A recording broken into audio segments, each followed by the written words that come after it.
Hottie love in the house, dropping knowledge and facts, uncovering the truth, no need for acting lax. She ain't afraid to speak her mind, breaking through the lies, rising up with love, taking us to new highs. We're living in a world full of secrets and deceit, but Hottie's here to expose, bringing truth to the beast. She's got a message, spreading it far and wide, from addiction to hope. She's on the other side. Ooh, yeah.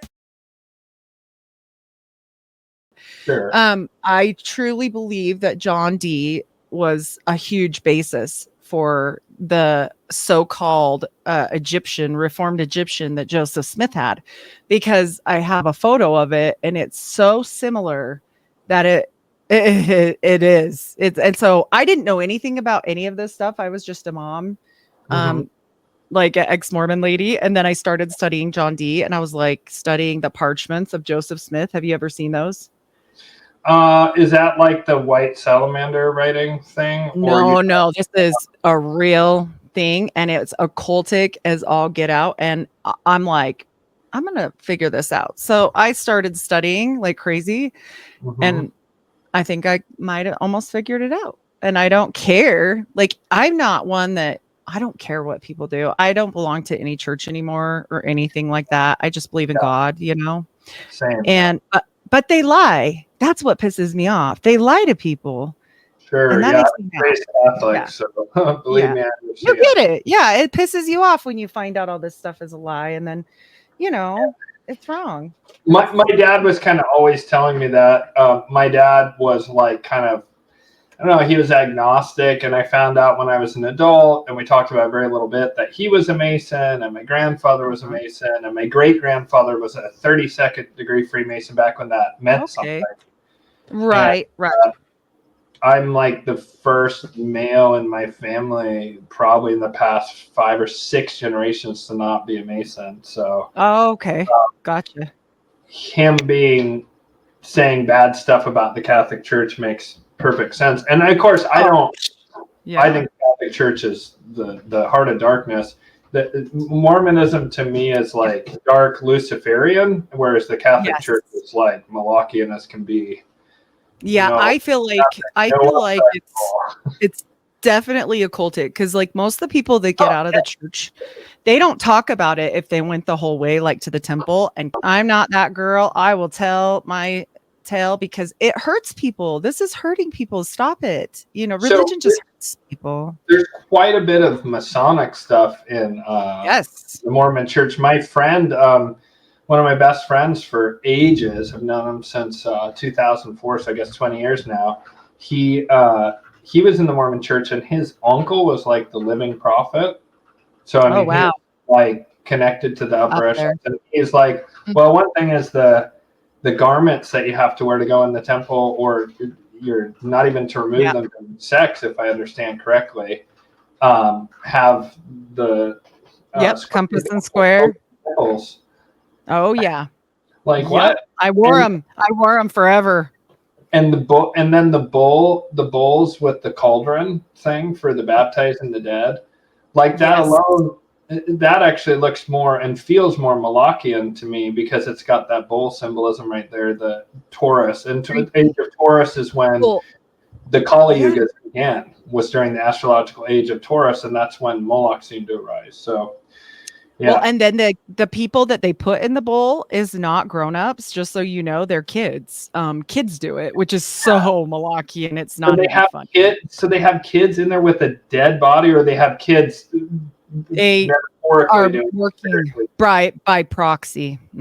So you get the name, and you do up to 8 baptisms in their name. You literally take on that name. And same thing with the temple ceremony. I have a great presentation if you ever want me to come on. It's completely breaks all of this down, and like everything, these parchments that they found, that they ceremonial daggers, seeing stone. Everybody's like, that's not true. And I'm like, oh, well, here's your church's website.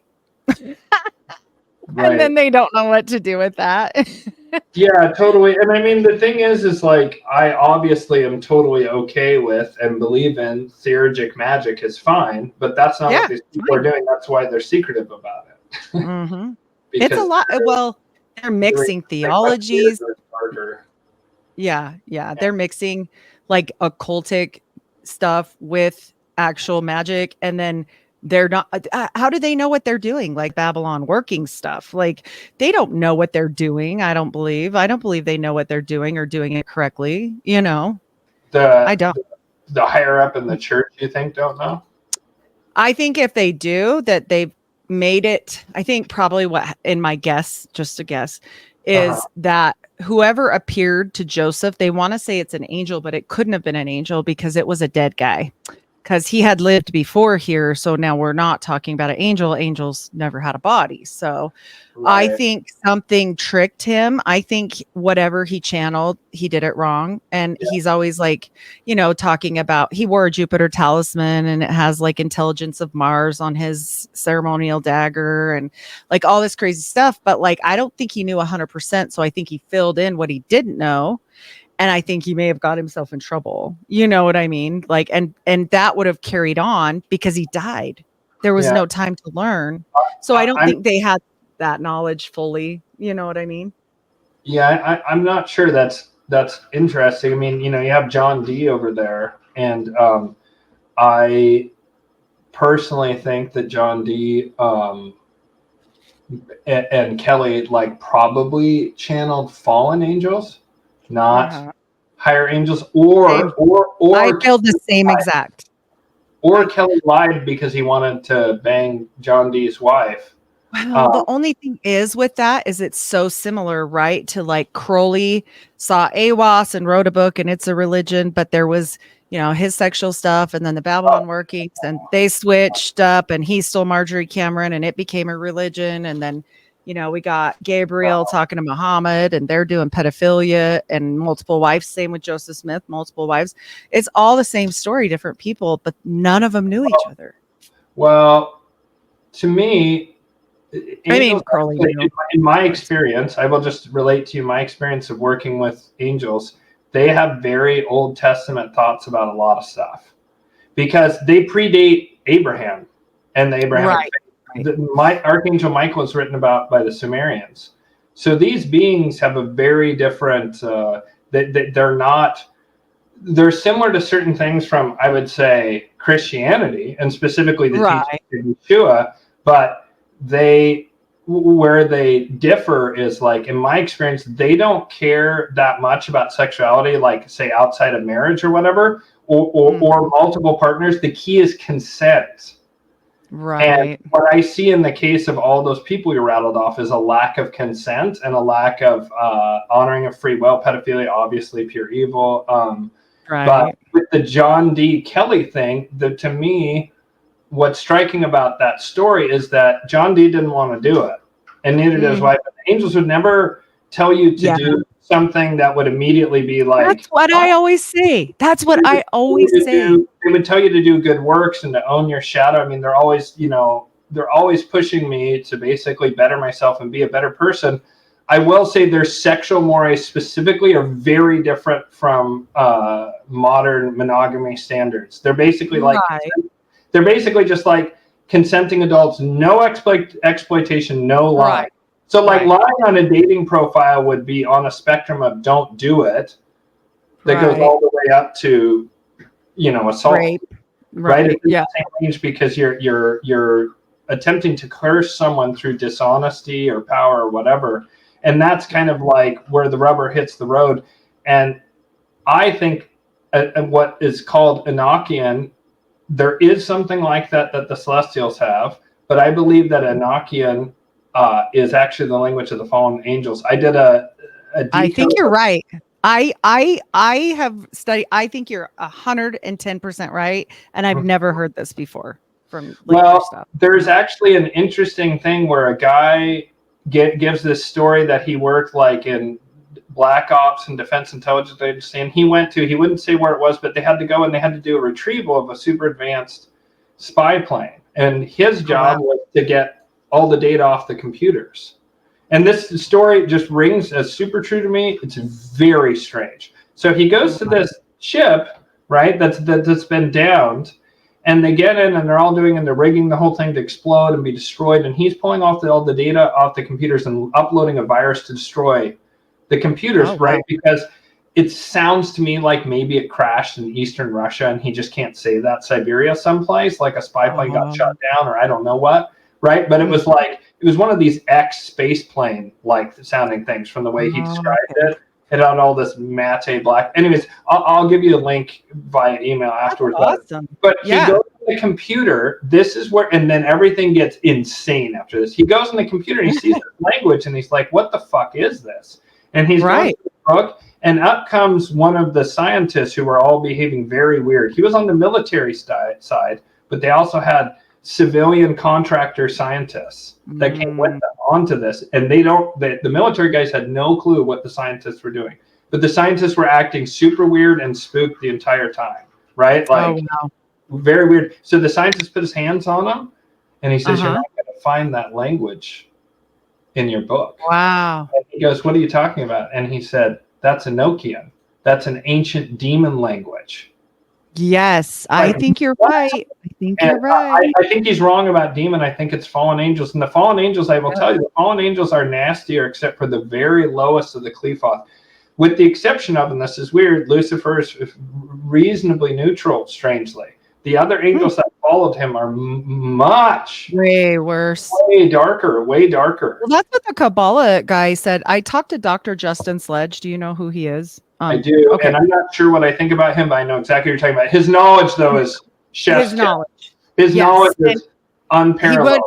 He gave me like a short time frame, and I was like, man, I would have liked to ask so much more. But he was telling me angels, and he didn't say fallen angels, but I'm assuming that's what he meant. He said they're terrifying. He said they're terrifying and they're nasty and they don't like you. And he said they don't like me. They don't like any of us. He said I'd rather deal with demons. And I think he might have meant fallen angels, and he just didn't say that because we were going through fallen angel talk. So I'm assuming. Oh, he was talking about fallen angels. Then yeah, absolutely, I agree. Yep. If he was talking about regular angels, I couldn't strongly disagree enough because I don't think so, because we were talking about fallen. I've worked with angels and I've worked all my way up through the choirs, and like anyone you know who knows me will be like, Ian's life just went in terms of not just in terms of like how well my life is going, like money or whatever or success, happiness. But it's about my character and how much better my character is, and how I quit a 27-year hardcore pornography addiction. I could not quit no matter what I did. No matter what I did, I couldn't do it because I was very abused as a child, and so I had this reaction and became addicted to pornography. And I tried for 27, 28 years. I forget the exact, date or whatever. Sometime in the 90s, I got addicted. A few years ago, like 3 years ago, I finally was able to kick it. And it was the angels, 100%. Wow. And I'm much nicer to my mother. I'm much nicer to my son. I'm a better partner now than I've ever been. That's an area where I'm still have a lot of work that I'm working through. I'm a better friend, I may not be available to some of my friends, but I'm just far more in integrity, far more honest. I live my life. That's the thing. They give you good things. Yeah, good. Exactly. Yeah. So here's the number one thing. The number one teaching of Jesus is love thy neighbor as thyself. And the number one tool that Jesus gave us is you shall know them by their fruits. I say this stuff all the time. That's awesome. I was such not a good human being when I was Mormon, and I thought I was the best shit ever. And I wasn't, I just wasn't. And I hope it's angels in my life. I don't do anything specific other than deal with my shadow stuff. Like, deal with your shit is what I always say. You got to face it. Mm-hmm. But I know this is like all the stuff from John Dee and Kelly where they're like stabbing them with swords, like telling them to get married and then not get married, and you smell bad and all this crazy stuff. Like, that's not a real angel. That has to be a fall. I've always said the same thing. They'll never say. I was just using the most extreme example, but you're right. All the other stuff. To me, the most extreme thing is the wife swap. Right? Yeah. Like, there's no way. But not that they couldn't have done, I do know the angels would have been like, he didn't want to do that. Everybody wants to do that. Everyone's excited about this. Okay, we will. Not my problem. And if there's any fallout from that, they might warn you. They might say, that's going to put strain on both your relationships. right? That I could see the angels saying, but they would never encourage you to do that. And stabbing, telling you stink or whatever, they will hold you accountable. They'll be like really stern. And then if you go, oh, I'm so ashamed or whatever, they'll say, don't do that. Shame isn't change. You can feel remorse and act change, but you need to look at this. They almost like not in a aggressive way, but they almost clockwork orange you into, if you want to go higher with them, you must look at your shadow and you must integrate it and heal it. You have to own it and go, yes, I did that. I'm not going to do that anymore. I'm going to heal that, and I'm going to make amends with people who I was just to make amends with. I was talking about this today with my son about not returning to your vomit, right? Yeah. Because he's a teenager. And I was saying the same thing. I was like, dude, no, that's not, because he was trying to give me the whole, I just have to love Jesus and that's all. I'm like, well, we can't just go around treating people how you wouldn't want to be treated or whatever and all this stuff. And, it's my job as his mom to intervene and say, well, no, not, there's other stuff. And so not that it's legalistic in any way. I'm just saying we have to be good to our fellow. I always say the neighbor, and I always say own your shit. Always own your shit. Yeah. Make it right. Make it right. And I mean, like, there is actually natural law. And the thing is that what modifies it, and that is odd to people, is that during the missing piece that really helped me understand the world is this Hindu concept of the Yugas. And by the way, should we get on yeah, maybe I'll introduce you. I just do like a 2-second, like I tell. Oh yeah, no worries whatsoever. You are, I guess you can use pieces of that earlier stuff. Right. I don't think I said anything egregious or anything. So well, yeah, we'll just go forward. And then I'll introduce you and then say, tell people about your stuff. And then we'll do it at the beginning and the end so they can find you. Because in case they come in the middle or something weird. I like to do that. Absolutely. Yeah. All right, perfect. I'll get it going here. 1, 2, 3. Hello, everyone, and welcome to another episode of the Unfiltered Rise with me, Heidi Love. And today I have with me a guest I've so been looking forward to meet. We have missed each other a few times, and I finally got him to come on. Ian Ferguson, White Lotus of Light. How are you doing? Hi, I'm doing really well. And thank you so much for having me on. I'm excited for this conversation today. Me too. I found your work and I went down a rabbit hole of listening to a whole bunch of your things. And I was like, I've got to talk to this guy. This is awesome. Because the things that you were saying, very rarely do I hear a lot of people that I really align with. And I was like, okay, I need to talk to this person. So I'm really happy you came on. And I mean, you probably know heads and tails over me because I'm newish to this whole thing. I fell down and woke up in 2020 and poof, here I am. So yeah. Will you let people know where to find you so they can find your work like I did? Absolutely. So we'll see how much longer my channel survives because it's heavily suppressed, and I have a strike against. I'm very careful, but it's funny, like people who have way more subscribers than me are able to say things that I'm not. It's just a funny thing. And so, things that should have been done since 2021, I'll just put it like that. So is this going up?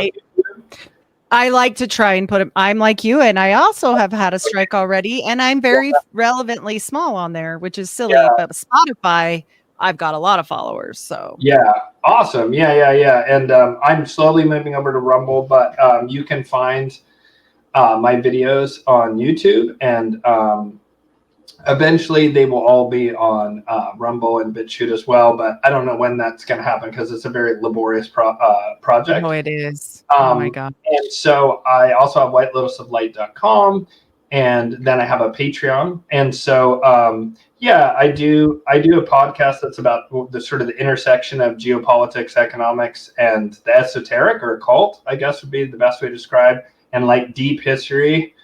And then I also, I am a practicing angelic theurgic magician. So I work with the angels magically all the way up through the seraphim. It took me a long time to work my way up through the spheres. And so I work with them, and they help me, as I was telling you earlier, and I'll just say this because I'm very open about this, but the power of the angels is in their ability to help you heal trauma, help you face your shadow, and to step into your divine masculine or divine feminine. For me, that manifests in like kicking a 27, 28 year hardcore pornography addiction. That was a direct result of, I had very severe CPTSD, childhood abuse.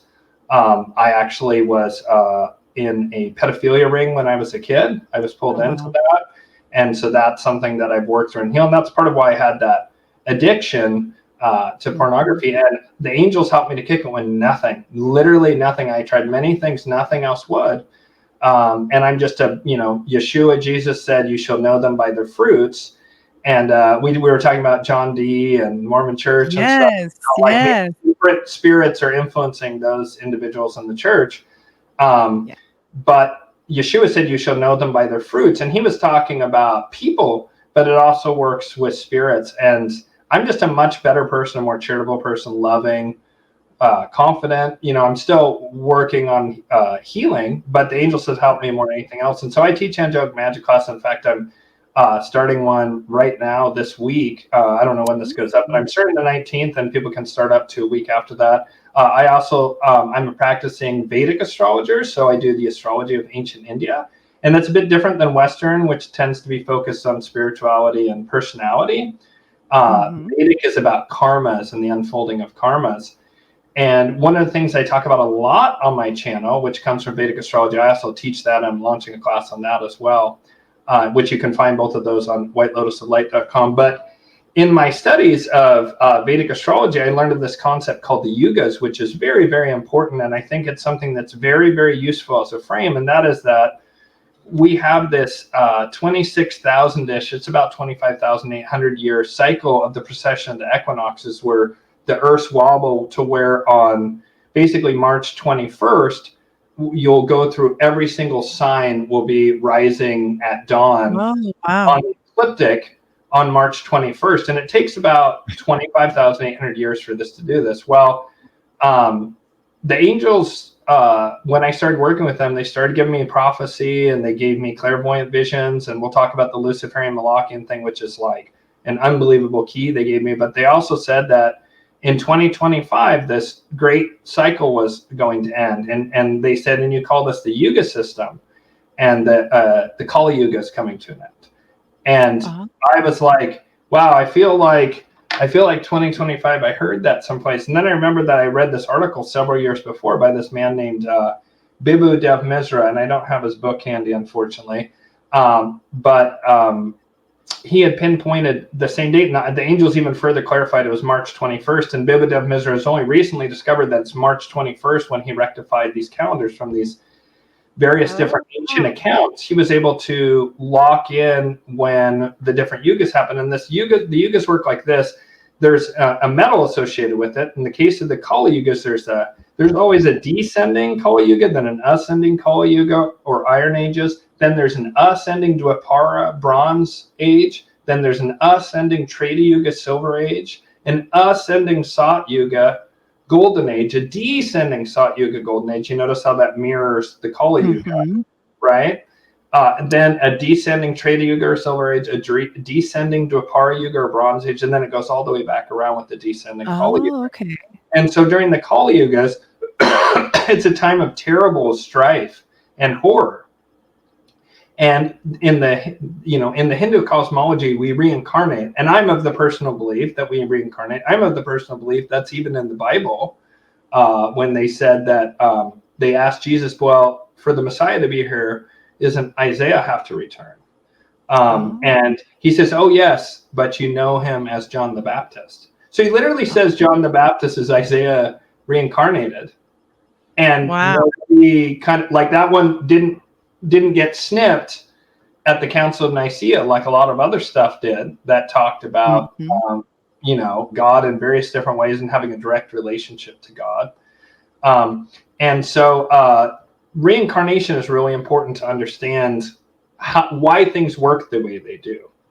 And what I mean by this is that the Kali Yuga, the purpose of it to shape human consciousness spiritually by us learning what not to do, essentially, a collective dark night of the soul that lasts 6,000 years, approximately about 2,500 descending plus 300 switcheroo years, and then another 2,500 ascending, right? And so it ends up being just short of 6,000 years. That process is in order to lift us up spiritually by us learning essentially what not to do, and why going completely against God and killing God is devastating to us at a spiritual level. And we learn by reincarnating. And you have to understand that, because otherwise it seems arbitrary and capricious and evil. And so we started to talk about natural law earlier off camera. And natural law allows for, during this Kali Yuga, it can be this time of terrible strife and slavery and all this like really evil stuff. You accrue karma for those actions, but the laws of nature are in favor of that being allowed to happen during this dark age. Well, we're now coming out of that, and we're moving to this Dwapara or Bronze Age, and then beyond is the Treta Yuga, the Silver Age. The last time we had a Golden Age, it's referred to as Atlantis, and in the myth of the West, or Aztlan, according to the Mayan. They had the exact same thing, but they said an island to the east sank and they came beneath the waves, whereas the Egyptians said an island to the west sank and fell beneath the waves, and the people who founded Egypt and many other places around the Mediterranean, Black Sea, and even India and all over the world, these seven immortal sages, these rishis, it was people who were fleeing the fall of Atlantis during the fall of the Golden Age into the Silver Age, is approximately when Atlantis fell, and the last Golden Age. And during that period of time, there's very high consciousness. So during the Kali Yuga, there's very low consciousness, and there's a very materialistic. And I actually have a graphic that I can share here to explain. Oh, awesome. Yeah, that's great. Molochians and how that interfaces. So I'm going to see here if I can present. Let's see. There we go. This is all going to go really well, because I just did an interview with a guy on the book of Yelna Valkia.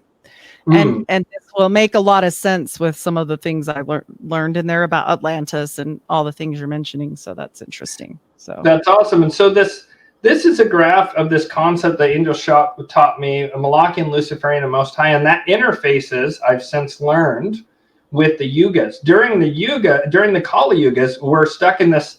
The dominant consciousness is Molochianism, and that's core trait of self-hatred. Can you see this diagram? Yes. Yep.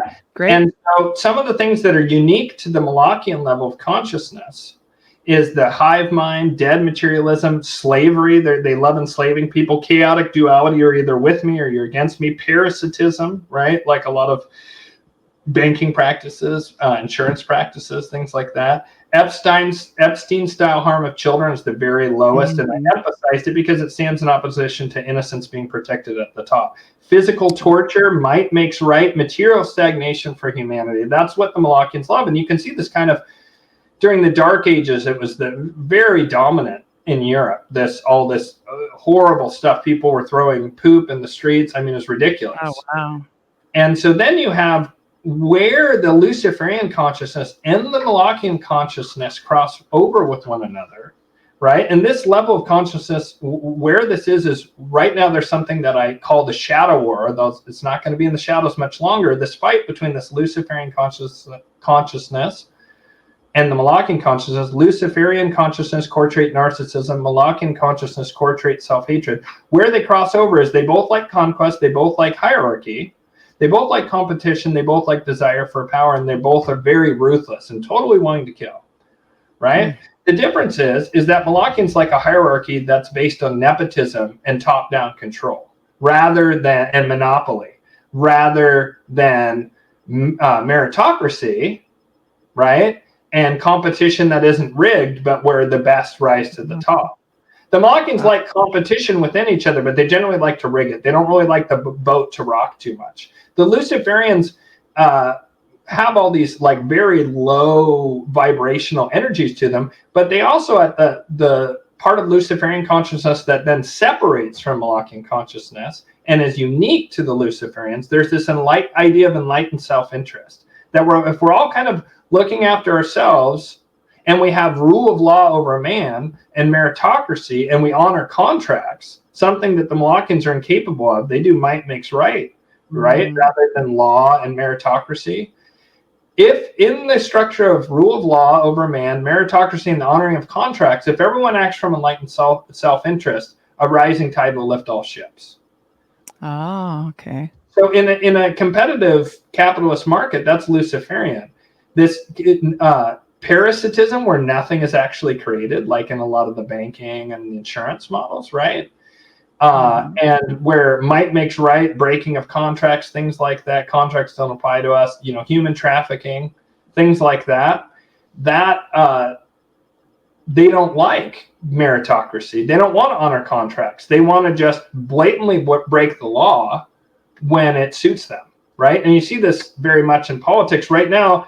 The parties have polarized to a large degree, although there's members of both groups, and to a large degree, the Republican Party represents this Luciferian. Because another thing I would say is that right now you're seeing the Luciferians. This is not a quality of Luciferianism, but you see the Luciferians as being very nationalistic and the Molochians as being very globalist. The Davos set versus nationalists of various stripes, right? But that I don't believe that the Luciferians actually want nationalism truly. They want a lighter touch global government, a lighter touch where there's much more, everyone feels like they have buy-in and they're consenting to be a part of it, as opposed to the Molochian top-down control.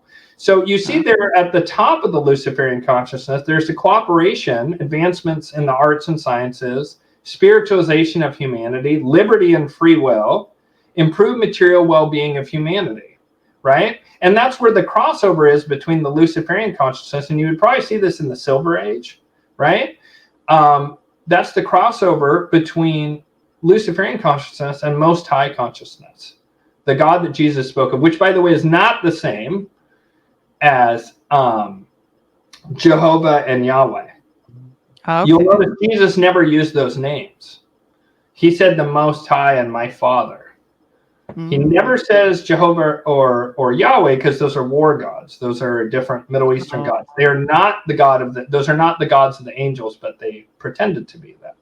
So the core trait is, and you can see a stark difference between Jesus and the Old Testament. It's night and day. So the core trait of Most High consciousness is love thy neighbor as thyself. And that requires true self-love, where you see that there's this divine spark within you from the Most High, the creator God of earth, that is this beautiful thing. And it's love. It's the frequency of love and joy. And when you really experience that within yourself, then you can love thy neighbor as thyself, seeing that your neighbor is actually you. In just a different form. So then there's the possibility at the very high level of Most High consciousness, non-hierarchical union, perfect trust, symbiosis. That means like working together. Everyone's working for mutual benefit. That's in stark contrast to parasitism, right? Or even predation. It's symbiosis. All is one, all is God. Individuated telepathy, harmonious duality, the divine masculine, divine feminine, and innocence is protected above all else.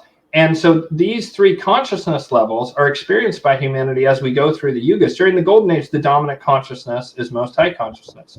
During the Silver Age, you see this crossover. You see these three levels. You see Most High consciousness, crossover consciousness, and a bit of mid-Luciferian interest. Then during the Luciferian age, you'll see just the parts, right, like the coming to Dwapara Yuga and the Silver Yuga. And again, Lucifer is a false light, leading you away from God and saying narcissism. It's all about the guy with the thumbs. Yes, God exists, but we can do better than that.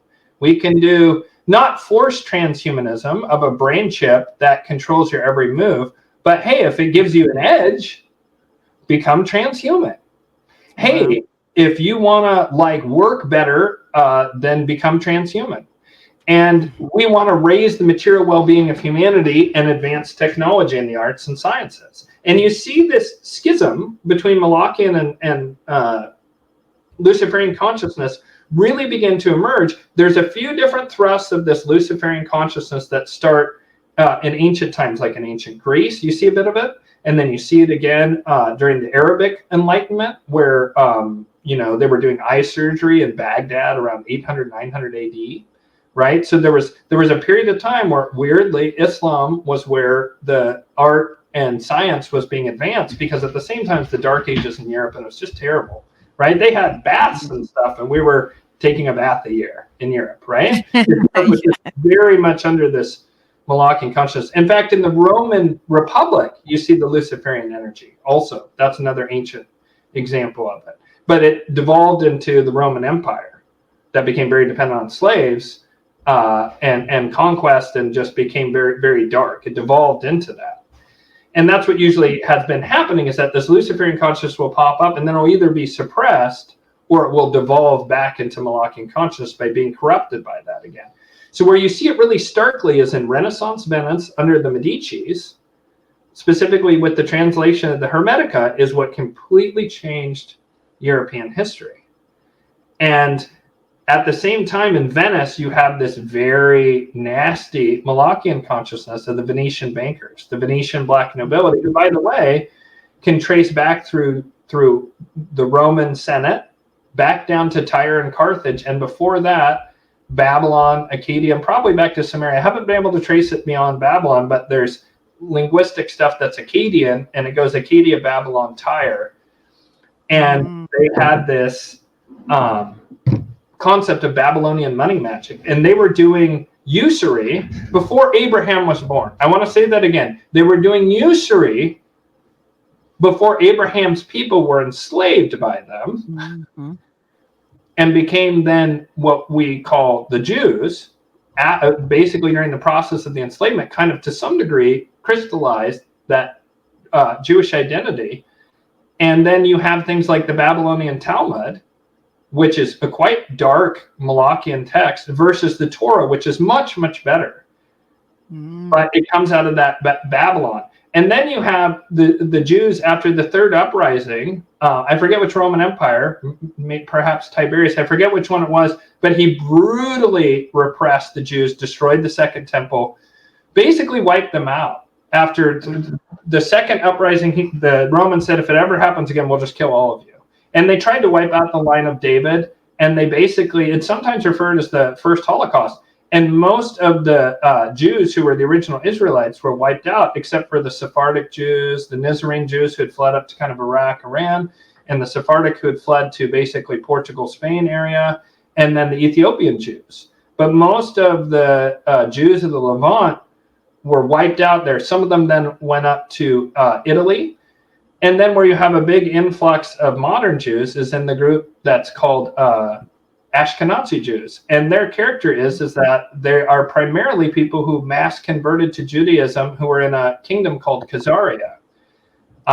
And this is very contentious because if true, and it is true, it weakens the claim to Israel. And so this is very suppressed. There was a period of time when it was talked about, and then it got, by Jewish scholars, and then it got swept under the rug. I've actually seen Jewish Zionists say that they should be moving to Ukraine, and that they should have bought Ukraine. In fact, there was a Zionist man that I was listening to, is very staunch pro-Israel, homeland for the Jews. Maybe not Israel, but pro-homeland for the Jews. True Zionism, right? Not specifically Israel, but wanting a homeland for the Jews. And he contended that in the late 90s, Israel was ready to mass move to Ukraine and just basically buy Ukraine and parts of the Donbass and so forth from Russia, and just move to Khazaria and say that that's better and we can become part of the upcoming Silk Road project, all this kind of stuff, because they knew about it even back then.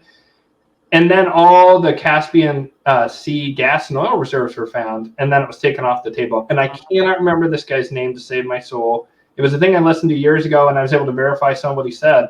But he was like, hey, listen, like, let's just be honest where we come from. There, we have some on the blood of the people of David because we've intermarried with other Jewish groups. But the fact of the matter is, like, we have a F-ton of European blood in us. And what happened was the Venetians, who considered themselves Tyrian, they have this thing called the Golden Book. And if you can't trace your line back to Tyre, you're not a real Venetian. And if you can trace your line back to Tyre, you can trace your line back to Babylon. The upper crust of Tyre was the upper crust of Babylon, basically settling on the west coast. And Tyre is where Moloch worship really got rolling. It was bad in Babylon, but it was much worse in Tyre. And King Solomon, one of his wives was a woman from Tyre, and she brought with him all these magicians, astrologers, and so forth. And actually, Hiram Abiff, who designed the temple, who's central to Masonic lore, was also from Tyre. And so Tyre seemed to be a repository of ancient knowledge, all three kinds: Most High consciousness, Molochian consciousness, and Luciferian consciousness from prior ages. And so he brings this wife in, and she says, "Hey, can I build a temple to my God?" And he said, "Yeah, just do it way out on the outskirts of Jerusalem." And she built a temple to Moloch and started Moloch worship in Jerusalem. And that's what led to Solomon's fall from grace from God, because up to that point he had been the most favored on earth, and it led to his fall. And so they worship Moloch. They're in Tyre. And the Canaanites are another name for these people, right? Or Phoenician. The Solomonic magic that he brings with him. What is the origin of that? Like, is that more Molochian, Luciferian? So it really depends. If you're doing the Lesser Key of Solomon in the Goetia, that's Luciferian at best. If you're doing Qliphothic magic, the Tree of Death, that's basically Molochian. You can maybe go to the first, I forget what they're called. They're not Sephiroth. It's Sephiroth in the Tree of Life, but whatever the opposite of it is in the Qliphoth, which is spelled Qliphoth, very difficult to pronounce. The Qliphothic beings are extremely dark. And so, but we also have the Kabbalah, and we also have some of the angelic magic practices that he did around angels have been preserved and brought down through the ages, and it works. You can contact angels. One of the things is that unless you're ultra dark, you can always contact angels, because the Most High always gives a route back for redemption. Unless you're absolutely the darkest of the dark, these darkest black nobility Molochians, some of them are cut off even from angels. It's just like, you're done. You have to learn. You're going to have to learn through being in the lower astral, being incarnating in the lower astral for a long period of time. And that's where you'll have to be given a chance to learn, but you're now cut off. But that's in such a corner case, it almost doesn't matter. 99.99999% of people can be in some degree of contact with the angels or ask the angels for help. It can be a very long road back. I actually know a man who taught dark magic for years and years and years and years. And the angels came to him and said, "Here's what you've done to the world. And if you don't stop, you're basically going to be turned into a lower astral being for some period of time." Wow. And they showed him all the ways that him teaching dark magic had caused so much harm to spread around the world, disharmony.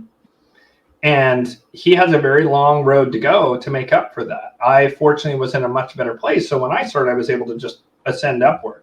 Some of the workings that I do are Solomonic in nature. Solomon just gathered together a tremendous amount of esoteric teachings of all stripes. As I said, in Tyre, I used to think they were just evil. I've gone much deeper in my investigation of what was happening in Tyre. And yes, the people who were controlling Tyre were clearly Molochian consciousness. But there was a lot of Luciferian knowledge there at that vibration. And there was even some amount of Most High related stuff, because you can actually, it's very bad for you karmically, but you can compel angels to do things up to a certain point. Dark magicians can. That's why I asked. Too low in consciousness, they can't anymore. Okay. I wondered about that, because those parchments I could just show you one, but those parchments, I'm curious. I really think this all goes back to possibly a form of masonry, but not, it would have to be like a really dark form of masonry. I haven't fully. Well, masonry is similar. All three levels of consciousness clearly exist in masonry. I know, because I've met all three levels of consciousness. I'm not a Mason myself, but I know a lot of Masons because I am a Templar, and I find the Templar to be a much, generally speaking, much higher cut of people who are at a much higher frequency. Let's see, what do you got? Do you see? This is one of the parchments that he had, and it's got the cipher, like deciphering on the bottom. This is one of the ones he had on him. Yeah, I mean, that's definitely... it's Solomonic for sure. It's Raphael in the middle. And then there's he had this Jupiter talisman, and it's the third pentacle of Jupiter plus the other side, and then like, so it's this on one side, and then he also has, let's see, there is two more. This here is the Star of Rampham, basically, and this is it now, the Mormons priesthood seal. They actually call it a seal. And this is one of the other parchments, and there's one more. One thing you should be aware of is only the Most High can create. Okay. The Luciferians can be creative with things that kind of already exist. The Molochians tend to only invert. So I just want to say, like, Melchizedek, good, right? Like, super good. This is the teacher of Yeshua. There is a super powerful being that existed in Atlantean times. Star of Rampham, not. What they do is they take and they corrupt symbols, and they do it all the time. And it also sows confusion.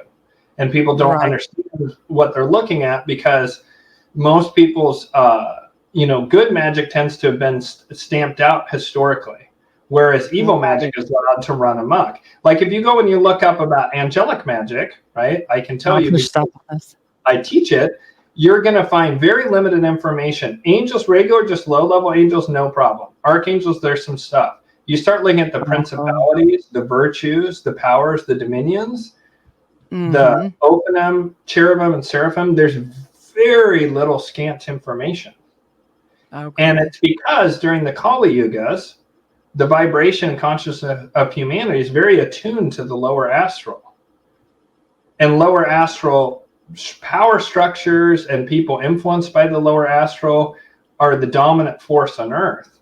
And so most magical writings out there are some form of gray to black magic. Even most books on angels are written by people who are clearly, in my experience, at a Luciferian level of consciousness, meaning like central Luciferian, or even lower Luciferian, perhaps, right? So I would just urge a caution. There's also like the thing of like multidimensionality, where things can have many different meanings. And you have to understand, they love to invert symbols. They love to invert symbols, and that's one of the markers of these people, is that they can never create. They can only blaspheme and like mock. Right.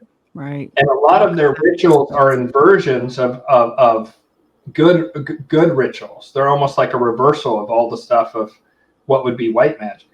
And you see it all the time, like in all these different Revelation of the Method things, where they do public rituals, like Madonna at the Euro Awards before the Eurovision Awards that was in Israel that year, I believe, and before the pandemic, right? You see it in the 2012 Olympic Games, unbelievably occult and dark and clearly that. Well, recently, there was a very interesting thing, which was they moved in Egypt, they moved a bunch of these pharaohs, like their bodies, from the museum. And if you go and watch the ritual, like choreographed event they did around it, it was very high vibrational, which I've literally never seen that before. But it's because we're coming up on this great turning of the ages. And what's going to happen is that this Luciferian force and this Molochian force are fighting. The Molochians are the old guard. They believe in slavery. They're really big into usury, debt-bearing interest notes. Like Babylonian money magic is like their big thing. Jeffrey Epstein-style blackmail, right? And you notice how that case just never goes away? Like maybe stuff's going to drop this week, right? Yeah. Puff Daddy, just all the stuff in Europe points to this. There's blackmail around this, and that's a big part of the control system. But the funny thing is that the same thing that gives the Molochians power for all this time becomes an Achilles heel now, as we're moving away from the old financial system towards a new technological blockchain-backed system.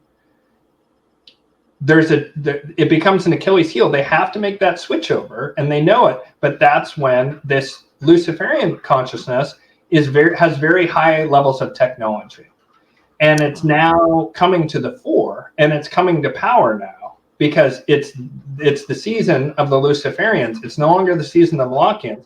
And for 6,000 years, the Luciferians, to be close to power, this is what makes it difficult for people to grasp, they basically were the consigliere to the Mafia Don. Like if you watch the old Godfather movie, and the Molochians are actually weirdly quite stupid but powerful. They're just very powerful. They've been utterly dominant. The spirit flows through them in that consciousness and allows them to have total dominance. And it couldn't be challenged for 6,000 years. And so in order to get near power, the Luciferians had to cozy up to them. So all the clever stuff the Molochians do was the Luciferians. And you'll notice ever since 2020, the psyops have fallen off a cliff in terms of creativity. Have you noticed that? Yes. The psyops suck now. Except for certain events happen and they look like, is that a psyops that helps the nationalists? Because it kind of looks like a psyops that might help the nationalists, but it's very clever and difficult to discern. All of a sudden, you see this thing where the group that was dominant, the wheels have come off the cart. Their narratives suck. They're losing in the media. They're losing the popular opinion. More people are waking up every day, but they're being led away from the pitch black of Molochianism towards the false light of Luciferianism. Now, I want to make clear, the mere fact that the Luciferians find pedophilia abhorrent makes me like them. And see, that same thing that kept them having control, the Molochians, for so long, the pedophilia, it operates at two levels. One, it operates at the level of blackmail. Most people understand that. What less people know is this. I apprenticed to a shaman in the early 2000s, and I mean a literal shaman. He was from a line from, I believe he was from Kamchatka in eastern Russia. And he was an albino, and he was half from Kamchatka, and then his mother was an Inuit woman. So he had knowledge from both of them, and plus he had traveled around the world, including to Nepal and to like very hidden Buddhist monasteries up in the mountains where they practice forms of like basically Tantra, white Tantra, right? And knew magic essentially. And he, or not essentially, literally, he told me way back in 2004 that the most important thing for white magicians or basically people, good people to oppose was pedophilia. And I was like, oh yeah, it's evil, it's horrible. And he goes, no. It's so much worse than that. And he said, let me tell you a story. About 6,000 years ago, there was these dark sorcerer kings, and they had all these sorcerers who advised them and gave them, but these were practicing magicians who were also kings. And they were quite dark. And they, their sorcerers came to one day and said, the demons are telling us something new. They're saying there's a greater power. And you can access this greater power, but you have to do something absolutely horrific. You have to harm children and do ritual harm of children. He said, hey, a more powerful deity, let's do it. And by harming children in a ritualistic way, they opened a portal to the lowest part of the lower astral, and that's where Moloch is. Right? And so that then took over. And he says that the very act of harming children this ritual way, it keeps open a portal to the lower astral, or portals, better put, to where Moloch can then touch the world and touch human consciousness and touch like the collective unconscious and then operate through their agents. So this Luciferian group, which very much is like vigorous capitalism, pull yourself up by your bootstraps. You know, one way I describe these two levels of consciousness to bring it home is Utah had that thing where they put homeless people in housing and then gave them drug counseling and also job counseling. And they found that some huge percentage of people became self-sufficient and started paying rent and paid into the program because they were so grateful. Now, if you explain that program to a Luciferian and you said to them, hey, we want to spend 10 million on the homeless situation, the Luciferian would be like, absolutely not. And you say, no, let me finish. And they go, okay. And you go, it's going to save 20 million on the back end with police and medical and insurance and property crimes and all this stuff. So that's 10 million back in our pocket. The Luciferian go, all right, let's do that. Okay, sure. You say the exact same thing to Molochians. You say, hey, let's house all these homeless people. They'd go like, okay, and then what? And then you'd be like, well, because then they'll be lifted up. And he's like, I'm a little confused. Are we nailing the homeless people stuck in their rooms and then we're going to put poison gas in or light it on fire? Oh, wow. When do we harvest their organs? I don't understand. Like, how is this a boot stamping on the face of the human spirit? I can't get into this. I just can't get into your proposal. Wow. You see what I'm saying? The Luciferians don't care. The Molochians actively want to destroy, because self-hatred is at their core, and they want to destroy God and the concept of God. They push atheism. There is no God. There couldn't be a good God, because look how horrible this place is because we made it that way, right? It pushes people to abandon God altogether. Lucifer's like, no, God exists, but guess what? We can do a better job. Look how clever humans are. We can do all this science, and we can do spirituality and magic and psychic abilities. We don't need God. We're better. Oh, okay. Right? It puts humanity, and then by extension, and also probably eventually overtly, Lucifer at the center, saying, didn't I teach you, like I gave you all these gifts? Because Lucifer appears in various different cultures, and or aspects of Lucifer, better put. Like Prometheus is an aspect of Lucifer. That Promethean impulse to give knowledge to humanity, right? Higher knowledge.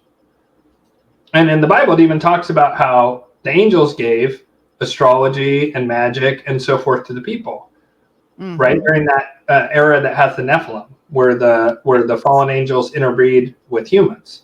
So this Luciferian impulse should not be seen as good. And everything that confuses people is there's a lot of crossover between the WEF Molochian plan and what I see as the emerging global, but with buy-in technocracy, where everyone has their own country and you have nationalism within your country, but everyone can participate in this global economic system, and there'll be some kind of like global government system. It'll be very light touch. The Luciferians will not get rid of omnipresent surveillance. Absolutely not.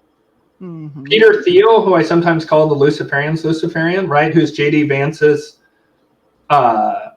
protege. J.D. Vance is his protege, right? That's how he got elevated and is now the vice presidential candidate. He's Peter Thiel's guy. And some prominent Luciferians, another way I'll try to concrete this description of Luciferians versus Molochians in a way people can understand. Think about these following people and tell me Luciferian or Molochian just right away. So George Soros. I would say Molochian. Right. Hillary Clinton. Molochian. Right. George H.W. Bush. Luciferian. Oh, I would say he's Molochian, right? Because pedophilia. Okay. Pedophilia means Molochian. Yeah. So he is very intelligent, though, right? Like Kissinger and H.W. Bush, they could rise to that high level of where it's the lower end of Luciferian, the higher end of Molochian. That's another thing that confuses people, is that certain groups fall right in that part of the Venn diagram that is between Luciferian and Molochian. But you have to ask, like, where's the baseline consciousness? And it's pretty clear to me, H.W. Bush, he killed Kennedy, pedophilia, right, Boys Town, and I forgot. They were bringing underage male prostitutes to the White House pretty clearly for Bush, right, back in the 80s. So pedophilia is like a quick, like, immediate thing. But that's fine. So Bill Gates, what would you say? Yeah, I would definitely say Molochian, because he's absolutely right. Klaus Schwab. Yeah. Klaus Schwab. Molochian. Right. So the H.W. Bush one, because he's so smart, I get it. But generally speaking, like when you feel into the vibe of all these people, it's very dark. Where did they come from? Like, where did these people, like, are they the product of the Nephilim interbreeding, or like, there could be some of that going on. The way I look at it is that you have sort of the political and economic elite, then you have the Khazarian mafia CEO class, but then you have the Venetian black nobility ownership class. Right. Okay. You never see these people. You never hear about these people. When Princess Di's butler wrote a book or gave an interview or something, and I've had trouble tracking this down, but I read it ages ago.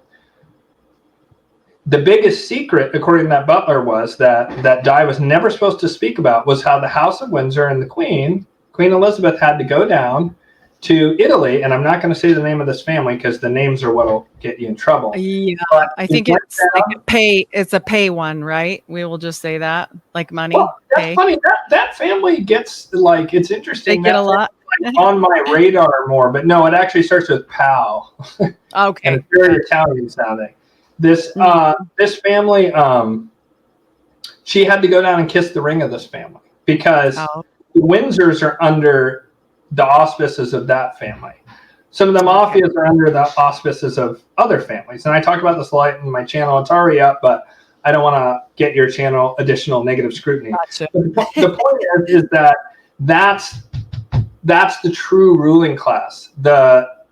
And they use the Khazarians as frontmen, right? Like, think about it. So you're running a multi-hundred-year Irish conspiracy. Okay, just imagine, right? So it's an alternate reality where Irish, right? Would you really, if you wanted to have a conspiracy and you were a small group, right, that had maybe had a history of getting killed a lot, would you really want to have the CEO of every major media company and bank be named O'Malley and O'Donoghue and O'Shaughnessy, right? Wouldn't you like have some like French guys in there? Yeah, right. Mix it up. Well, you wouldn't have like 80% of the people named Kelly O'Donoghue, right? Yeah, no, that's not. Yeah, and yet people don't think that it's odd that the Khazarian name is always there, right? Mm-hmm. People don't think that that's odd and that that's a little sloppy for some group that's supposedly masterminding the entire planet, that they're that sloppy to be that obvious. Why would you? Right. It's really dumb. And we know they use frontmen because we found out, for example, J.P. Morgan got bankrolled by the Rothschilds, right? So they use frontmen, that group. So why wouldn't they always use frontmen?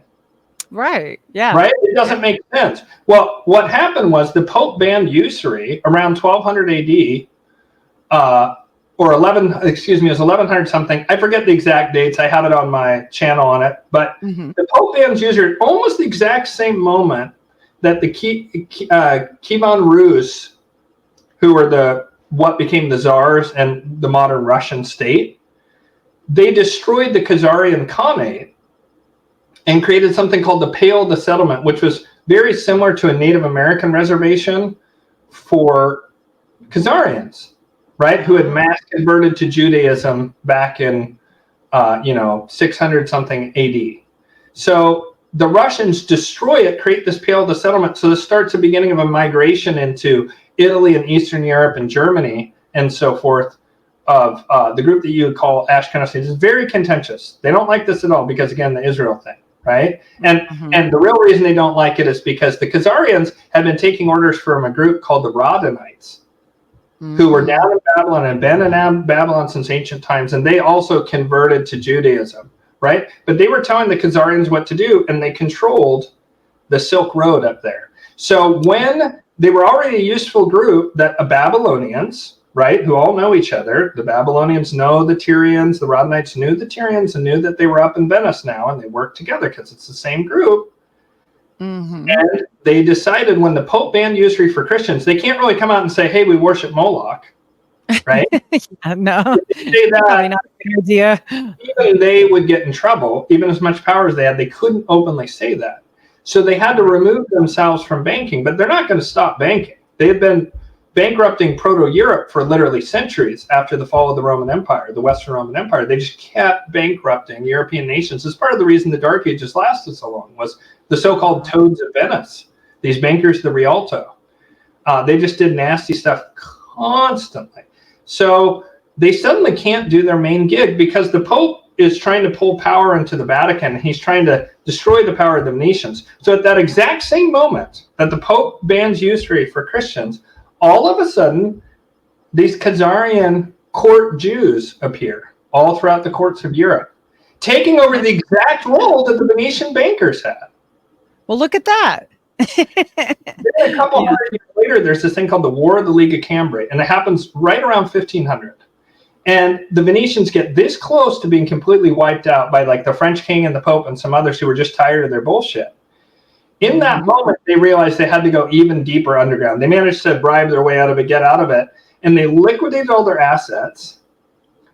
And they realized, well, Columbus has discovered the New World. There's this race is on. They're in the Adriatic Sea to the east side of the Roman peninsula boot. Genoa, where Columbus was from, is on the western side. So that group has a 2-week head start sailing, which it's cumulative over time. The more you use that 2-week thing, it ends up being a lot more than 2 weeks. It compounds. Right. The Portuguese are on the west coast of the Iberian Peninsula, along with the Spanish. They have more like a month and a half lead, going rant to the New World. And indeed, the Spanish and Portuguese became unfathomably wealthy. So they liquidate their assets and they go, what's clearly an Atlantic, no longer a Mediterranean-based world. It's now an Atlantic-based world. They moved to Amsterdam and they moved to Britain and the city of London.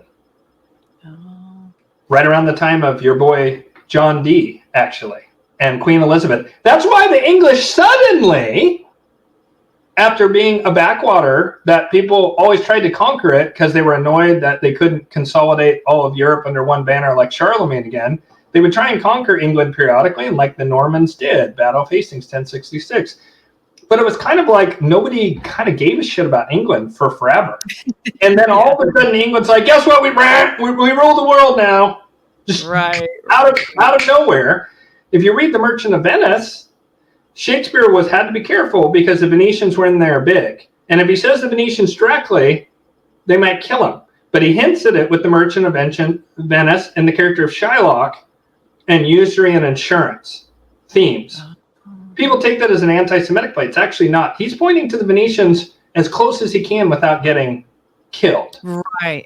They've done a wonderful thing there by hiding under a whole race it's not. I try to tell people this all the time because people get really upset about this talk about, the J word.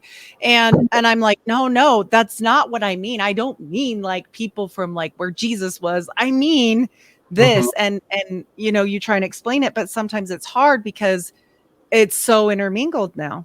It's crazy, know? And I mean, like, so just to be clear, like, it's a very tiny group, even within Ashkenazi Jews. It's a tiny group. They're more than likely that same guy I mentioned earlier who wanted to move the Zion to Ukraine. He also said the single biggest problem facing Jewish people were the very real Sabbati and Frankists. And he said, we got to get rid of them because they're satanic. And the Sabbati and Frankists, they're just Molochians that are open about it. Their entire thing is we have to invert all the rules of the Torah because God, the real God, is hidden beyond this world. And the God that rules this world is an evil God, but we have to do all this horrible stuff to get to the good God. Okay. It's the most insane thing I've ever heard. It doesn't make any sense. And that little tiny group, Candace Owens talked about it, right? That little tiny group is where the stuff from the Middle Ages like blood libel come along. Okay. Right? But it wasn't regular Jewish people. It was these evil people who were the frontmen for the Venetian black nobility. And just a little extra proof about the Venetian black nobility, I'd love to point to this. This to me is the smoking gun that proves my thesis. It was the missing piece, and when I found it, I was like, okay. So it's called The Game of Saturn, and it's by Peter Mark Adams. I want to say it's called The Game of Saturn, Decoding the Solabusca Tarocchi by Peter Mark Adams.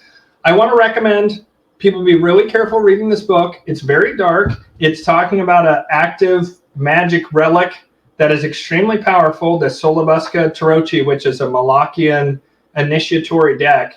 I stopped reading the book once I had enough information. I just stopped because I could feel that it was negatively impacting my consciousness. So I just want to say, warning. That said, like, if you want to research it, you can. To me, it is the smoking gun, though. Just literally, you can read the insert here, right? Or the fly leaf, whatever it's called. And the description tells you everything you need to know. That said, you can read the book if you want to, because he totally proves what he's saying here. Okay. The Game of Saturn is the first full-length scholarly study of the enigmatic Renaissance masterwork known as the Solabusca Tarot. It reveals the existence of a pagan liturgical and ritual tradition active amongst members of the Renaissance elite and encoded within the deck. Beneath its beautifully decorated surface, its imageries range from the obscure to the grotesque. We encounter scenes of homoeroticism. I just want to point out that during the Inquisition, homosexual sex or depictions of it were the death penalty. Oh, wow.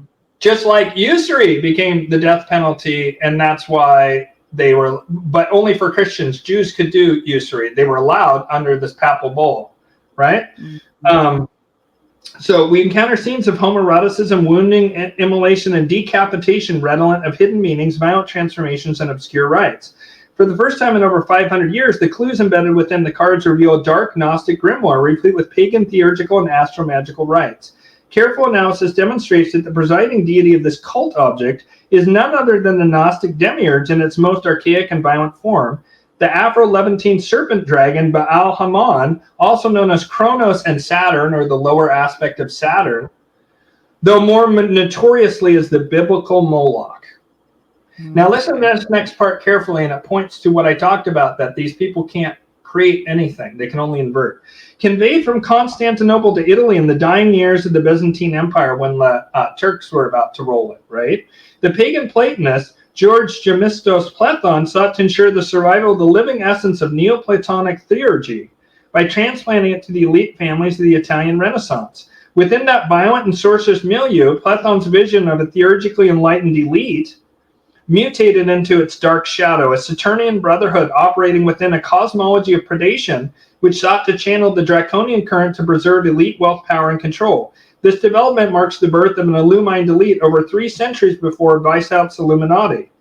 This deck captures the essence of this magical tradition and constitutes a Western terma whose talismanic properties may serve to establish an initiatory link with the current. So, in the late 1400s, a Venetian family commissioned this. Wow. There were so many things about this that are the death penalty. Right? This was a group that felt that they were above the law and that they could pull the puppet strings on the, oh gosh, I'm trying to think what those guys are called who would burn all the heretics. Oh gosh, what are those guys called? Inquisitors, the Inquisition. Oh, yeah. Okay. So they had to have the clout to override the Inquisition and maybe influence the papacy. If over in 322 BC, Alexander the Great destroyed Tyre, right? And then the Tyrian elite fled to basically what was the Roman Republic at the time. And they would become Roman senators, and they took a lot of their ill-gotten gains and the idea of money, magic, and usury with them. And so this now is talking about almost 1,800 years later, there's proof that Venetians were worshiping Moloch. Wow. If it lasted like, actually it's closer to, since it was the late 1400s and it was 322 BC, we're talking about, over 1,800 years later, you can see they still worship Moloch. Wow. We know they're still doing it. The signs are everywhere. The black cube everywhere, right? Like in 9/11, they did inverted black cubes for the 9/11 memorial. They're inverted black cube fountains. They're black cubes that go down into the earth. Basically the footprints of the World Trade Center 1 and 2. And so they put this sign all the heck over the place. They put variations of it. And so you can know then that the Venetian bankers, the Rialto, who we know are the real bankers. They're the real bankers. I just want to emphasize that they are the actual real bankers. Mm-hmm. They use the Khazarians as frontmen. Now, there's other banking. There's some amount of Luciferian banking that's been around for a long time as well, like the Knights Templar, who I see as a more Luciferian group. But you see this weird incestuous movement between these two groups over time. But in 2020, it went and it split. I believe the moment when the plan we're seeing unfold now, right, in this Luciferian Molochian power struggle, I believe that it really, that it's probably been many, many decades. I tend to believe that when JFK was killed, JFK was Navy. I think there's a decent chance that he was Office of Naval Intelligence frontman, the same way so many presidents have been CIA frontman, right? Right? I think that he was Office of Naval Intelligence. The Office of Naval Intelligence is the oldest intelligence agency in the U.S. It goes back to the Nablus Ring during the Revolutionary War. The Navy has most of this ultra high technology, the anti-grav, the free energy stuff, right? Like they've released what do you call those? Not schematics, but intellectual property showing that they have these devices. I can't remember what that's called. Patents. That's what I was looking for. Patents. Right. Showing that they have this technology. They're the one group that can go to the bottom of the ocean. They also have guys on land, SEALs, right? They have stuff in the air like Blue Angels, right? I'm just naming stuff. They have more stuff in the air, and they can go to the bottom of the ocean. They're the only group that can go to the bottom of the ocean, and that can go in submarines. And so I believe that that when JFK was killed, that marked a moment of a power struggle between the Office of Naval Intelligence and the CIA, and the CIA was then ascendant. And they took over, and they seemed to operate on behalf of and work for these Molochian interests back in Europe, if you really look into it closely, and with British intelligence, right? I think the Office of Naval Intelligence was filled with more patriots, and there's other groups that are broadly Luciferian or broadly Molochian. The CIA, not all of them are Molochian. Some of them are Luciferian, but I see them as primarily Molochian. I see the NSA and the Office of Naval Intelligence and Defense Intelligence Agency as Luciferian in character. Okay. Right? And I see the CIA and FBI as Molochian in character, based on their behavior and what we know they're involved in: human trafficking, harm of children, Epstein-style blackmail, right? I believe that when the NSA turned on their supercomputer in Utah, where I live, around 2014, that they then had real-time access to all data on Earth, and that the Luciferians' plan could begin to roll out. And a big part of that plan, clearly, is Donald Trump. Trump was friends with JFK Jr. Now RFK Jr. has come on board with him. Yep. He was friends with Nixon, who's much maligned, I think unfairly. I think that in the future we will look upon Nixon much, much, much more favorably. For the longest time, I thought Nixon was pure evil. I now am convinced that Watergate was a coup against Nixon, because he was, I think, essentially a Luciferian. I think McCarthy also deserves an apology. At this point, it's pretty clear that it's a pity he didn't use the word Frankfurt School of Communism more often, because the WEF and Davos are Frankfurt School of Communism. But he clearly was right about some of the stuff he said. And McCarthy's right-hand man and most important person was a man named Roy Cohn. I know the story. Yeah, this is a good one. And I don't think that he's a good guy. I see him as like in that exact shadow or area of dark Luciferian and or Molochian. Regardless, he was working with Luciferians, regardless of, I don't know, he just seems super awful, right? But it's very interesting, because you see how Roy Cohn and Nixon were both mentors of Trump, and Trump is friends with the Kennedys. Right. And I think that there's been a multi-decade plan that's very similar to what the 17th letter of the alphabet people say. The difference is I don't see them as good guys.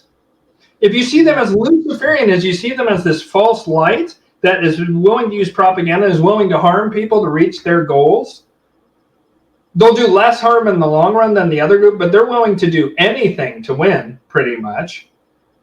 And I love how the 17th letter of the alphabet people, the first letter in Queen, those folks will say, "Oh, so we have all the information, so we go to people and we tell them we have compromising information on you." And I'm like, "Yes," and they're like, "And then we get them to do the right thing, so it's whitemail." And I'm like, I think that's still just blackmail, actually. Then you slap the term white on top of it. Oh, there's white hats, blah blah blah blah. There might be, but I think that if you look at it as gray hats versus jet black, absolute black hats, but this group is incredibly savage and ruthless, and doesn't actually super care about people other than as sort of like a general upliftment thing, because the Luciferians recognize that as technology advances, as the economy grows, because they're the best of the best, because they believe in meritocracy, that they're automatically going to gain from it, right? Like, look at Elon Musk. We need to have more babies, people, because if there's more humans and more technology, I get more money. And the Molochians go, let's just wipe people out. Depopulation. There's too many of these darn people, and they're too hard to control. Yeah. Right? Yeah. Trump goes, Operation Warp Speed. Here it is. You can take it if you want to. Right? And then I think there was nested operations within that with saline and so forth. Right? Mm-hmm. Yeah. So you have him say that, and then you have Biden come in and go mandates.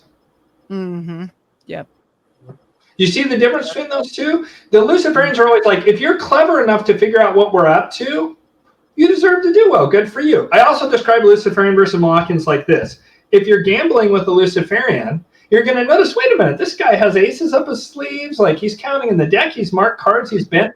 What the hell? Like, this game is rigged as hell. And the Luciferian goes, oh, you notice that? Hey, buddy, you're a smart one. Come here. You're like me. Here, come. Let's talk about how to count cards and how to do this, and we can work together. You figured it out. You're not a rube.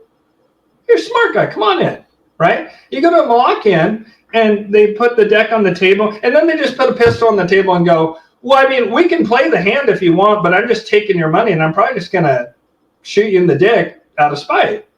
You know what I mean? Like, that's between the two. And when you understand that, then you can see how there's this separation. Elon Musk buys Twitter, and Elon Musk is Luciferian as can be. Elon Musk buys Twitter, turns it to X on Hathor's birthday. That Hathor symbol, too. Hathor being a female aspect of Lucifer, by the way. Right? So on Hathor's birthday, the ancient Egyptian goddess, he launches X. X is right in the middle of the Luciferian sigil. Daniel Liz on Dark Journalist talks a lot about X steganography, but what he doesn't seem to understand is that if you look at the sigil of Lucifer, right, in the middle of it is an X. Mm-hmm. Right in the middle of it is an X. And you see it all over the place. The X-37B space plane, Twitter turning to X, on and on and on and on. You see it. Some of the revelation, the method stuff that came from the X-Files. There's so many different things where they love to do it. The Luciferians I also are described as being a bit like the wet bandits in Home Alone, where they like, remember how they would have all the water going? And the guy would be like, why are you doing this? He's like, because we're the wet bandits. It's our calling card. And he's like, shouldn't we not be leading a calling card? Shouldn't we not do that? And he goes, yeah, but it's really cool. And when everyone looks back on this, they're going to think how great we are. The Luciferians are very, very similar. They can't kind of help themselves. The Molochians are idiots. But the Luciferians kind of always leave clues because they believe in you figuring it out. They're riddlers, and they have this cloak of Luciferian confusion around them. Earlier, when I was giving those examples of people who are Molochian, and I do need to go here shortly. The difference is that when you talk about like Bill Gates and Bill Clinton and Hillary Clinton and George Soros and Barack Obama, right, and H.W. Bush, maybe we'll leave that one out, right? You immediately think Molochian, they all feel like monsters in a suit. Augustin Carson's the head of the BIS, Klaus Schwab. Now, if you talk about this next group of people, you'll have a really mixed reaction from people. Some people say they're good, some people say they're bad. Very rare people like me will say they're neither, right? Elon Musk, Peter Thiel, Donald Trump, Russell Brand, Joe Rogan, right? All these kind of people are all into meritocracy. They're all into wealth and maybe living a better life than other people. But people have really mixed, polarizing opinions about them. And most people just fall into this false dichotomy of good versus evil. You know, you see people like Whitney Webb, who's a god-tier researcher. She doesn't understand this. And so the minute she sees connections between two groups, she's like, they're all evil. They're all the exact same evil. If they were all the exact same evil, we would already be in a pod with the brain chip in eating bugs. Right. They wouldn't need all this foreplay. The reason that propaganda is being turned up to 11 and things are falling apart and are very confusing right now is because there's a schism in the elites and they're fighting with one another. They're fighting with one another. If they weren't, we'd be effed. Right. Yeah, it sounds like almost never been a time in human history where there's been a spontaneous grassroots uprising that wasn't aided by some elite faction. Never. Wow. If you look at anything, the American Revolutionary War, the French were trying to stick it to the English because it was a regional superpower that rivaled. Mm-hmm. All the revolutions in Eastern Europe is the CIA, bro. Overthrowing, destroying the KGB, right? Everywhere on Earth where there's an uprising, there's always some power elite group that's behind it and working with it, with very rare exception. And so things only make sense when you realize that there is a schism in the elite that's very fundamental in nature that's really breaking to the surface right now. And you see it with this nationalist versus globalist thing in very broad terms. And the nationalists are broadly Luciferian, and the globalists are broadly Molochian. However, the Luciferians have their own globalist vision. They want to have that high-tech surveillance. They want to have blockchain. They want to have digital ID. And digital ID in a vacuum wouldn't even necessarily be a bad thing. Can it be used for pure evil? Oh, you betcha.